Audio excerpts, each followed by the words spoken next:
पाचोरा पोलिसांची धडक कारवाई, ठाण्यात येताच उतरली नशा। पाचोरा प्रतिनिधी युसुफ पठाण, प्रतिनिधी मालेगाव, नाशिक। जळगाव जिल्ह्यात नुकतेच पदभार स्वीकारलेले डॉक्टर श्रीकांत डिवरे यांनी कडक भूमिका घेता संपूर्ण जिल्ह्यात पोलीस यंत्रणा ॲक्शन मोडवर आली आहे। धुळे येथून बदली होऊन आल्यानंतर त्यांनी सर्व पोलीस ठाण्यांच्या पोलीस निरीक्षकांची बैठक घेत जिल्ह्यात कायदा व सुव्यवस्था अबाधित ठेवण्याचे स्पष्ट निर्देश दिले। गुन्हेगारांवर कठोर कारवाई करा, कोणावरही दया दाखवू नका आणि कोणत्याही राजकीय दबावाला बळी पडू नका, अशा स्पष्ट शब्दात त्यांनी आदेश दिल्याने पोलीस यंत्रणेला नवे बळ मिळाले आहे। पाचोरा पोलिसांची तात्काळ कारवाई।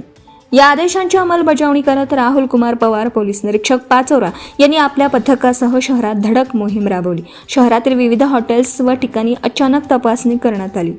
या दरम्यान अनधिकृतरित्या मद्यपान करणाऱ्या व्यक्तींवर कारवाई करत त्यांच्यावर गुन्हे दाखल करण्यात आले। पोलीस ठाण्यात आणल्यानंतर अनेकांची नशा उतरली असून पोलिसांनी त्यांना कडक समज देत भविष्यात असे प्रकार न करण्याचा इशाराही दिला। वरिष्ठांच्या मार्गदर्शनाखाली मोहीम। ही कारवाई कविता नेरकर, अपर पोलीस अधीक्षक व बापू रोहम, DYSP यांच्या मार्गदर्शनाखाली पार पडली। पोलीस निरीक्षक पवार यांनी स्पष्ट केलं की शहरातील कायदा व सुव्यवस्था अबाधित ठेवण्यासाठी अशा प्रकारच्या मोहिमा सतत सुरू राहणार असून बेकायदेशीर कृत्यांना अजिबात थारा दिला जाणार नाही।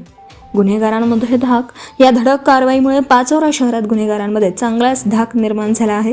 सार्वजनिक ठिकाणी मद्यपान करणाऱ्यांवर पोलिसांचा बडगा उगारल्याने नागरिकांमध्ये समाधान व्यक्त होत आहे।